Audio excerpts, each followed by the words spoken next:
Welcome to A Line Through Time, where I take the time to look through your favourite franchises and work out how it all lines up. Sometimes a game will have multiple... Thanks for that.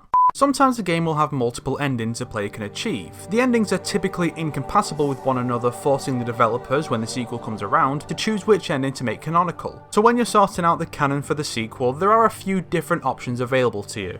1. Choose one. Pretty self-explanatory. You look over the endings and choose one to be canonical. It's usually the one with the best outcome and or the one the player has to put in the most effort to achieve. An example of this would be Metal Gear Solid, where, while unexplained until MGS4, the Merrill ending of MGS1 was chosen as canonical. When the endings are based around alignments, either of morals or factions, the final outcome is usually reflective of the entire story. For example, PlayStation All-Stars Battle Royale features both good and evil versions of Cole McGrath from Infamous 2. To differentiate their movesets, they utilise the secondary elements from that game, ice and fire respectively. In Infamous 2, choosing ice nets to player positive karma, while fire gives them negative. The player has total freedom though, and can still play evil with ice, which you will, or good with fire, which you won't. While they could have easily swapped it around or done some unrepresentative mix and match with individual moves, it's much simpler and arguably more representative of the average player's approach to the game to say that Cole stuck with one alignment from start to finish. Thus, the two iterations of Cole use the elements that match their alignment. Oh, and no one ever mentions the KOTOR protagonist doing anything evil in the sequel since he's canonically a lightsider.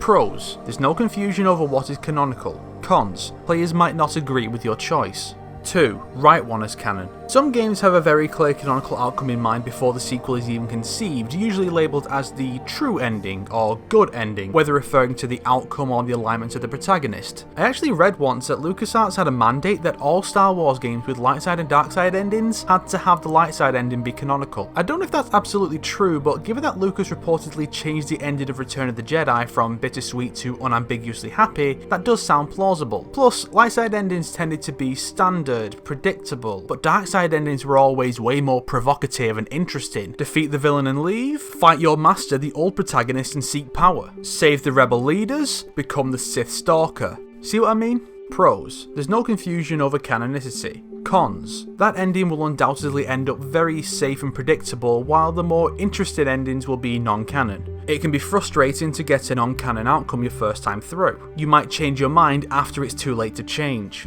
3. Let the player choose. This is a more recent option that I first recall seeing in Knights of the Old Republic 2. An early conversation with the party member about the first game's protagonist allows the player to correct him on the character's gender and alignment. It was later popularised by BioWare in Mass Effect, which encouraged the player to keep their say so that the sequel can read that data and the player's choices can have long-lasting consequences in the sequels.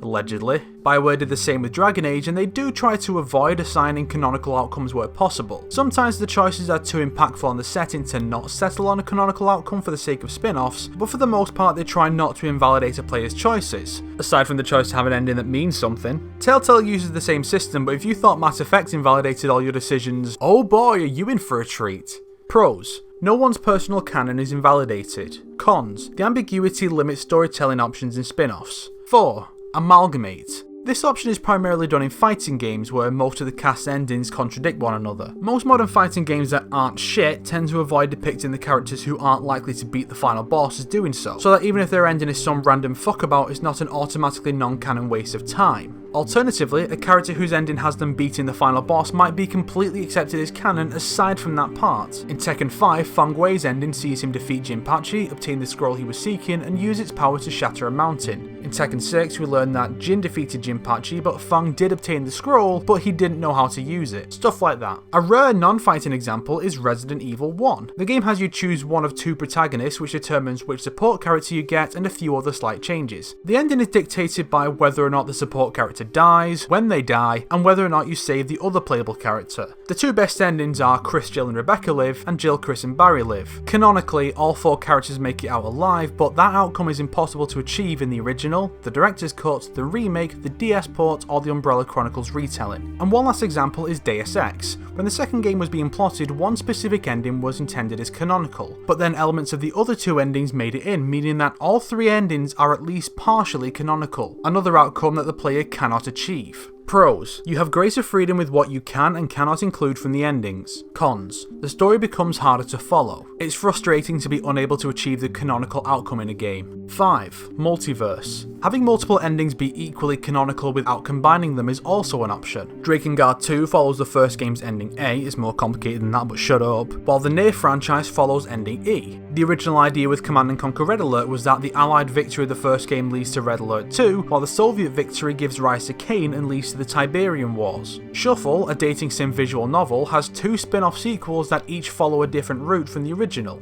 Pros: you can have greater variety of sequel setups. You can make games with very satisfying endings without having to worry about leaving things open for a sequel. Cons: it makes a series harder to follow, especially for newcomers. It can be frustrating if a new installment follows a branch you're not as invested in as another. 6. Ignore it. Some sequels simply move to an entirely different setting and make no reference to anything that happened in the previous game. True Crime Streets of LA has 6 endings, but True Crime New York City makes no reference to LA at all. For a more recent example, Meme Effect Andromeda ignored the entire original trilogy because they know they fucked up on the ending even if they won't admit it publicly, and they probably don't have any idea how any of that space magic shit worked. Pros: you're not limited to the previous game's story and setting. Cons: then why make it a sequel in the first place, you manipulative sods? 7. Ambiguity.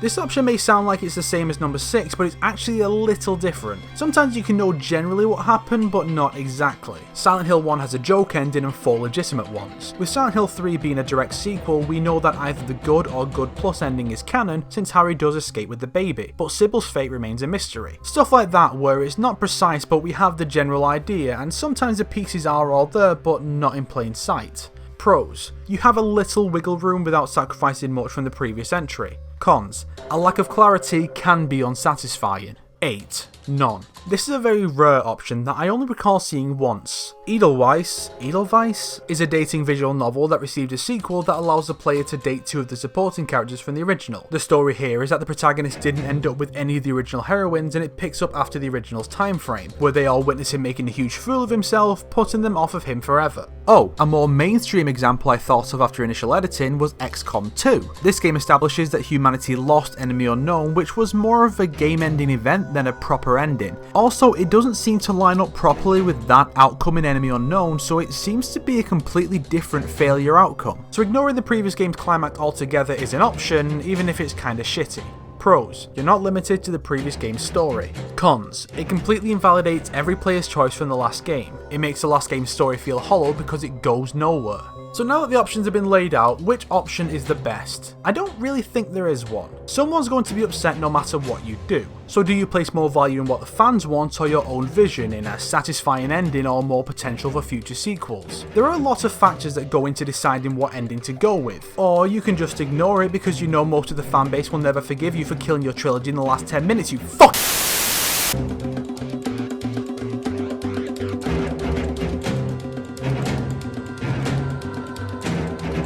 So do you place more value in what the fans want or your own vision, in a satisfying... Stop it!